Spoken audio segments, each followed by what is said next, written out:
Assalamualaikum warahmatullahi wabarakatuh. Saya Muhammad Firdaus bin Mat Sulaiman. Nombor metrik 282967. Pada hari ini saya akan membincangkan dan memperjelaskan lagi tentang konsep dan pelaksanaan sistem federalisme di Malaysia. Saya sediakan slide ni untuk saya punya pensyarah, iaitu Puan Balama, anak perempuan Mani.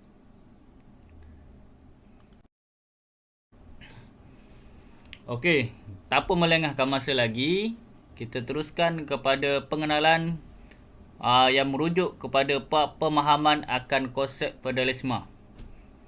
Untuk pengetahuan anda semua, konsep federalisme adalah pembahagian kuasa antara kerajaan persekutuan dan kerajaan negeri, di mana ia disebut juga sebagai separation of government power. Ini adalah sebagai tunjang dan akar bagi menerajui negara Malaysia ini. Hal ini jelas kita dapat lihat dalam Perlembagaan Malaysia, di mana dalam jadual 9 bahagian ke-6 73958 ia menerangkan tentang pembahagian kuasa antara kerajaan persekutuan dan kerajaan negeri. Dalam pembahagian ini ia melibatkan 3 kuasa, di mana kuasa kerajaan persekutuan, kuasa kerajaan negeri dan kuasa bersama. Dalam hal ini, kerajaan persekutuan ia melibatkan sektor pertahanan negara, perihal yang berkaitan dengan luar negeri, keselamatan dalam negeri, undang-undang jenayah, perihal sivil, perihal keluarganegaraan, tahap pembelajaran, kesihatan dan ubat-ubatan. Manakala bagi kerajaan negeri pula, ia melibatkan undang-undang orang Muslim, agama, adat Melayu, perihal tanah, kerjaya negeri dan segala berkaitan dengan penangkapan haiwan seperti penyu, ikan dan sebagainya. Ketiga, kuasa bersama, di mana kuasa bersama ia melibatkan kebajikan sosial, perlindungan binatang liar, pemeliharaan taman-taman kebangsaan, pemeliharaan tanah pelembunggungan, perihal berkaitan dengan saliran dan peraliran.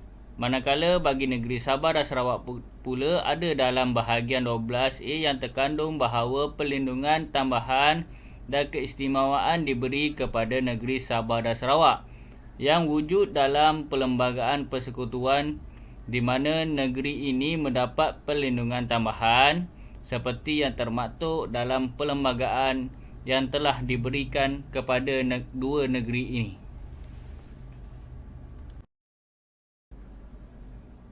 Kita teruskan lagi dengan teori dan konsep berkaitan dengan pelaksanaan sistem federalisme di Malaysia. Kita sudah maklum bahawa sistem federalisme Malaysia ini telah lama diamalkan di negara Malaysia ini. Ini adalah untuk menunjukkan sifat tanggungjawab pihak kerajaan pemerintah kepada negara. Hal ini menggambarkan gerak kerja yang akan dilakukan. Berdasarkan oleh teori federalisme, ia bermaksud tentang pembahagian kuasa dan pembahagian tugas mengikut daerah dan tempat-tempat masing-masing bagi meningkatkan pengeluaran dan pendapatan negara selaras dengan kehendak rakyat Malaysia, supaya rakyat akan lebih yakin akan kebolehan kerajaan dalam mentadbir negara dengan lebih cemerlang. Dalam hal ini juga kita dapat lihat hasil pengumpulan dan jumlah pendapatan setiap negeri adalah berdasarkan dengan peningkatan pengeluaran sebuah negara. Hal ini menjadi tanggungjawab pihak kerajaan pemerintah. Selain itu, segala keputusan dan kerja buat akan diputuskan dalam Dewan Rakyat. Manakala bagi kemudahan dan keperluan asas akan disediakan oleh pemerintah pusat seperti pendidikan, sekolah rendah maupun menengah, seperti juga ke peringkat yang lebih tinggi. Pihak pemerintah pusat juga akan menyediakan klinik, hospital untuk rakyat mendapat rawatan kesihatan dengan sebaiknya. Selain itu, pihak kerajaan pusat juga menyediakan agensi pemungut sampah bagi memudahkan penduduk khususnya yang tinggal di kawasan taman bagi melupuskan sampah mereka. Bagi isu keselamatan penduduk pula, pihak kerajaan pusat akan mengarahkan agensi yang terlibat seperti polis untuk mengawal setiap kawasan yang diarahkan untuk keselamatan rakyat akan lebih terjamin. Apabila segala yang berlaku bencana seperti banjir atau kebakaran, pihak kerajaan pusat juga akan mengarahkan agensi yang terlibat seperti bomba untuk turun padang membantu rakyat dalam musibah. Tidak cukup dengan itu, pihak kerajaan juga membentuk jabatan-jabatan baharu seperti pertahanan awam, rela dan sebagainya untuk melengkapkan kaki tangan petugas bagi memastikan segala gerak kerja membantu dan menyelamat rakyat dalam sesebuah negeri dapat dilakukan dengan cepat dan segera. Hal ini penting supaya usaha pihak kerajaan ini membuatkan rakyat jelata akan lebih yakin akan kebolehan kepimpinan kerajaan pusat dalam membantu menjaga rakyat di bawah pemerintahan mereka. Teori-teori fizikal plasma. Kita dapat tahu bahawa teori fizikal plasma ini menjelaskan bahawa setiap pemerintah kerajaan dapat berkuasa melalui lokasi, bentuk muka bumi dan hasil dalam negeri untuk menjana pendapatan negeri tersebut ke arah lebih baik di masa akan datang. Dalam hal ini, dipengaruhi oleh beberapa faktor, iaitu faktor yang pertama, keadaan geografi sesebuah kawasan pemerintahan yang dikuasai adalah strategik. Yang kedua adalah kerajaan pemerintah memiliki pengetahuan akan keperluan rakyat untuk membuatkan mereka mendapat kedudukan di hati rakyat. Yang ketiga, tekanan daripada pembangkang yang selalu mencetuskan isu-isu permasalahan yang berkaitan dengan kerajaan pemerintah untuk membuat keputusan. Oleh itu, pihak kerajaan pemerintah bertindak semakin kreatif dan inovatif dalam mendapat kepercayaan rakyat di dalam negeri mereka. Jelas kita dapat lihat bahawa di sini pemerintah mempunyai kebijaksanaan secara konvensional untuk menjalankan setiap amanah yang diamanahkan kepada rakyat. Selain itu juga kita dapat lihat bahawa pihak pemerintah telah mewujudkan sifat tolak ansur dan nilai murni dalam kalangan rakyat di dalam Malaysia ini. Apabila kita dapat lihat dengan jelas, tiada lagi permasalahan perkauman yang berlaku apabila konsep federalisme ini dilaksanakan. Hal ini jelas kita dapat lihat bahawa negara Malaysia mampu bersaing dengan negara-negara maju yang lain. Seterusnya kita akan pergi kepada struktur, dimensi, elemen dan lain-lain perkara yang berkaitan dengan konsep federalisme yang ada di Malaysia ini. Kita dapat lihat bahawa pemain politik di negara Malaysia ini telah menubuhkan parti mereka untuk meraih kepercayaan rakyat di dalam negara Malaysia ini. Parti mereka ini telah ditubuhkan pada awal 1957 lagi untuk membawa negara Malaysia ke arah lebih maju ke hadapan dengan melaksanakan sistem politik secara mengikut prinsip federalisme di Malaysia ini. Akan tetapi, terdapat juga segelintir ahli politik yang bersifat mementingkan diri mereka dengan merosakkan kepercayaan parti mereka dengan mencabul prinsip federalisme yang telah dipersetujui oleh sekian lama. Hal ini sedikit sebanyak telah mencemarkan nama baik pemimpin utama dalam pembentukan Persekutuan Tanah Melayu. Kejadian ini tidak terhenti di sini apabila pencabulan prinsip federalisme ini telah dilakukan oleh pemimpin seterusnya, yang kita tahu bahawa ia membawa kesan buruk pada mata rakyat, khasnya pada PRU yang ke-12, menyebabkan parti ini telah kalah teruk, yang menyebabkan pemimpin mereka pada saat itu terpaksa meletakkan jawatan. Ini lebih buruk apabila pihak istana tidak setuju akan keputusan seorang Perdana Menteri yang selaku pengurusi Barisan Nasional sesuka hati melantik seorang menteri besar tanpa mendapat restu daripada istana. Selain itu juga kita dapat lihat bahawa tidak wajar untuk seorang Perdana Menteri membelangkangkan keputusan daripada istana. Terdapat juga kesalahan besar yang telah dilakukan oleh parti pemerintah ini adalah dengan menafikan royalti minyak yang ada di negeri Kelantan dan Terengganu serta membatalkan segala penjanjian mengenai isu-isu royalti minyak. Padahal kita tahu hasil minyak tersebut adalah kepunyaan negeri tersebut. Di samping itu juga kita dapat lihat bahawa pembatalan MOU sektor pelancongan yang sepatutnya dipergorengkan di 5 buah negeri pada zaman Datuk Seri Najib yang mencipta alasan tidak memiliki sepahaman dengan dalam pentadbiran pemerintah. Malaysia mempunyai banyak wang cukai yang telah dikutip sahabat tahun, akan tetapi perbelanjaan yang dikeluarkan semua pihak kerajaan tidak sepatutnya ditumpu untuk membantu rakyat miskin yang memerlukan. Malah gaji-gaji para pemain politik menteri dinaikkan tanpa mengikut keperluan yang diperlukan. Hal ini kita dapat lihat bahawa mereka bersifat mementingkan diri sendiri sahaja. Seterusnya kita akan pergi kepada pelaksanaan di Malaysia. Banyak konsep yang telah dilaksanakan dalam negeri ini. Antaranya adalah konsep pluralisme yang merupakan satu bentuk penelitian di mana setiap hubungan antara kerajaan pusat dan kerajaan negeri dalam konteks menyelesaikan masalah dan permasalahan yang ada di dalam negeri Malaysia ini. Kita sedia maklum bahawa konsep pluralisme ini bermaksud pembahagian kuasa di mana setiap pihak mempunyai kuasa tersendiri dalam menyelaras kawasan dan tempat yang diperintah oleh mereka, yang melibatkan kuasa kerajaan pusat dan kuasa kerajaan negeri. Dalam hal ini jelas kita dapat lihat mereka mempunyai kuasa dalam membuat keputusan dan melaksanakan segala perancangan sebagai kerajaan memerintah dengan organisasi politik mereka tersendiri. Konsep pluralisme ini juga telah banyak mengorbankan ciri-ciri individu sesebuah wilayah sebagai satu langkah dalam membuat penyusunan kuasa sesuatu wilayah tersebut. Penyusunan kuasa dan wilayah ini akan dicatat dalam perlembagaan yang bertulis, yang jelas dan teliti, yang di mana mereka mempunyai kuasa autonomi dan kuasa tersendiri.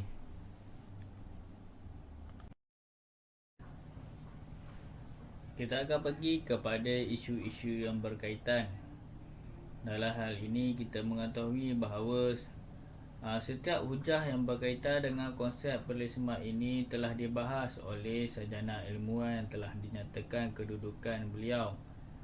Kita dapat tahu bahawa dalam isu yang terkandung dalam Perjanjian Malaysia 1963, di mana dalam perjanjian ini telah menjelaskan tentang pematuhan dan sistem persekutuan supaya segala urusan pentadbiran dapat dijalankan dengan lancar berdasarkan paksi dalam perjanjian tersebut. Segala pemusatan kuasa ini menjadi satu bentuk grid di mana bermaksud kepada pencabulan konsep pluralisme dalam proses sesebuah kerajaan ini bersifat dominasi, mendominasi kuasa daripada kerajaan yang lain, menyebabkan kesukaran berlaku adil kepada semua golongan kerajaan pemerintah. Kita dapat tahu apabila jika konsep pluralisme ini tidak diamalkan dengan sebetulnya, maka ia akan memberi kesan buruk dan konflik, pergaduhan dan ketidakpuasan hati di antara kaum bangsa dan sebagainya. Khususnya di dalam kawasan pemerintahan, sekaligus merosakkan perkembangan ekonomi dalam sesebuah negara yang akan terenjat akibat tiada hasil yang lumayan dapat dikeluarkan oleh rakyat ekoran tidak sepahaman dan rasa tidak keadilan daripada keputusan oleh pihak pemerintah yang tempang dalam mengamalkan konsep federalisme serta beranggapan isu ini adalah isu yang remeh dalam corak pemerintahan mereka.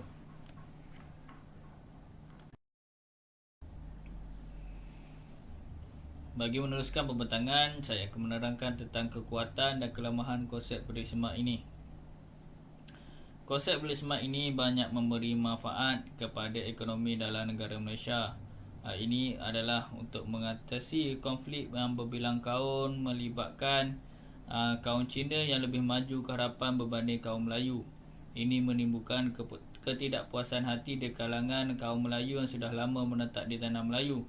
Dengan hal ini, konsep federalisme ini diterapkan di semua dalam kalangan penduduk di tanah Melayu yang dapat menyebabkan keseimbangan dan kata putus yang akan menenangkan kedua-dua belah pihak yang mewujudkan kekuatan bersatu untuk mendapatkan kemerdekaan pada zaman tersebut. Hari ini jelas kita dapat lihat nilai murni yang wujud apabila hubungan silaturahim terjalin antara pelbagai kaum di dalam negara Malaysia ini yang membawa kepada pergerakan ekonomi negara ke arah lebih baik.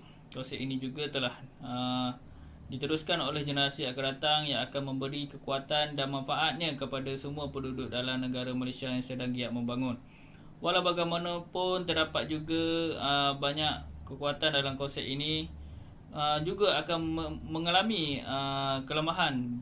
Antara kelemahan yang kita dapat simpulkan di sini ialah banyak pemimpin-pemimpin politik yang menimbulkan isu-isu yang berkaitan dengan konflik melibatkan ekonomi negara. Kita sedia maklum bahawa apabila kita diserang oleh pandemik COVID-19 yang hampir melumpuhkan seluruh ekonomi dunia, yang menyebabkan aktiviti pekerjaan dihad dan dibataskan mengikut SOP kesihatan oleh Kementerian Kesihatan Malaysia.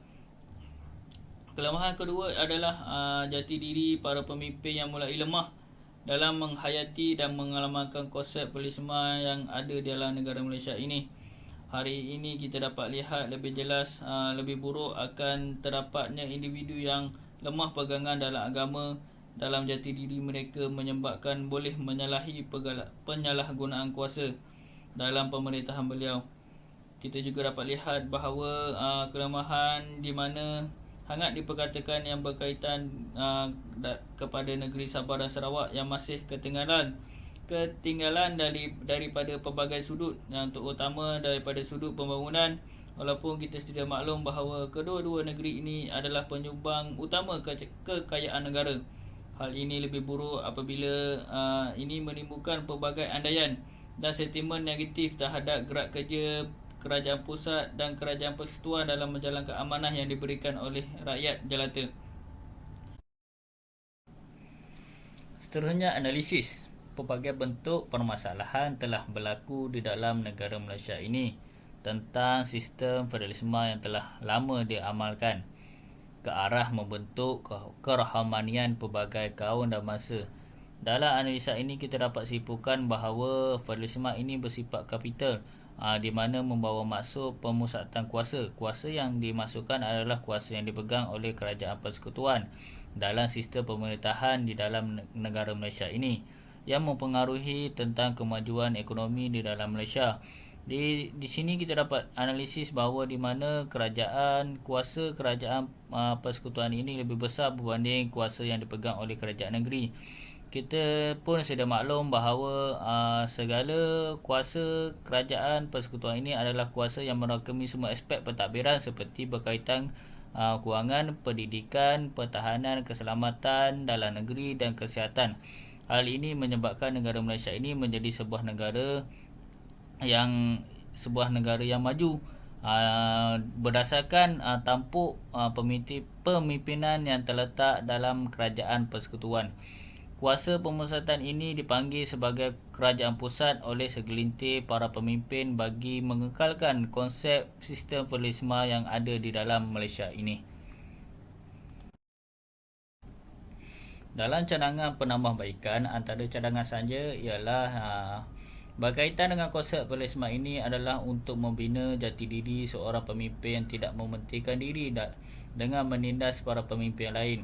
Hari ini telah berlaku pada tahun 2008 apabila satu isu hangat yang berkaitan dengan melibatkan golongan pemimpin yang telah memenangi 5 buah negeri dalam PRU 2008. Kerajaan Persekutuan telah bertindak memindahkan kuasa-kuasa beberapa buah jabatan kerajaan negeri di bawah bidang mereka, iaitu bidang kuasa Kerajaan Persekutuan.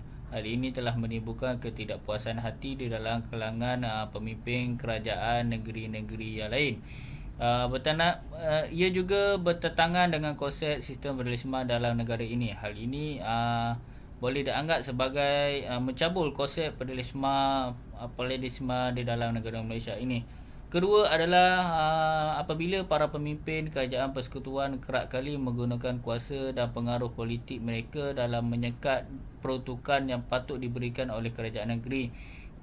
Hal ini menyebabkan pihak kerajaan negeri menerima tekanan dalam mentadbir negeri mereka dengan perlu berjimat cermat untuk dan menyebabkan banyak pembaharuan dalam negeri tidak dapat diteruskan. Penambahbaikan yang ketiga ialah berkaitan dengan pemberian autonomi yang tertentu bagi negeri Sabah dan Sarawak. Di dalam Persekutuan Malaysia, pihak kerajaan persekutuan telah menghalang hak autonomi kedua negeri ini, yang menyebabkan timbulnya rasa tidak puas hati dalam kalangan kerajaan negeri Sabah dan Sarawak kerana ia melibatkan perundungan politik, ekonomi dan sosial budaya. Kita dapat lihat bahawa usaha-usaha pemimpin negeri Sabah dan Sarawak cuba mempertahankan bahasa, agama dan pendidikan mereka.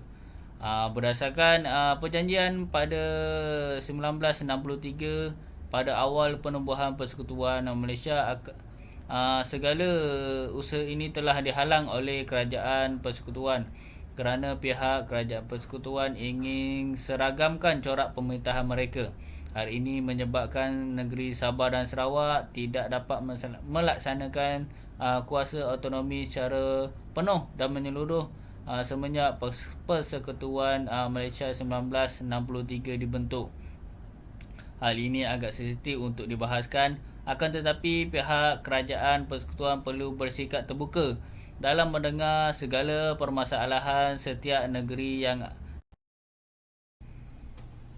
Kesimpulan yang saya dapat rumuskan di sini ialah walaupun banyak penyelewengan dan penyalahgunaan kuasa yang menyumbang akan hilangnya kepercayaan rakyat kepada golongan pemerintah di Malaysia ini, ia adalah sedikit sebanyak memberi efek yang buruk tentang sistem federalisme dalam negara Malaysia ini.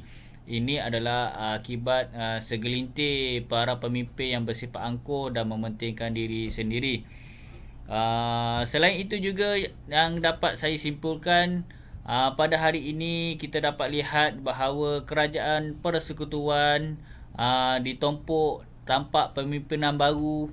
Kita dapat lihat bahawa kerajaan persekutuan mulai cakna dengan mengambil tahu tentang segala permasalahan rakyat dalam sesebuah negeri. Maka pada hari ini sudah tidak wujud lagi tentang permasalahan besar dan isu-isu yang serius. Kita sedia maklum dan dapat lihat sendiri dengan jelas kerajaan persekutuan mulai mengambil tahu segala permasalahan rakyat berkaitan dengan ekonomi dan sebagainya tanpa mengira fahaman politik kaum dan sebagainya. Hal ini perlu kita pandang serius dan positif untuk Malaysia terus maju ke hadapan. Oleh itu, akhirlah pembentangan dan perbincangan saya pada hari ini. Harap kamu semua faham dengan sebaiknya.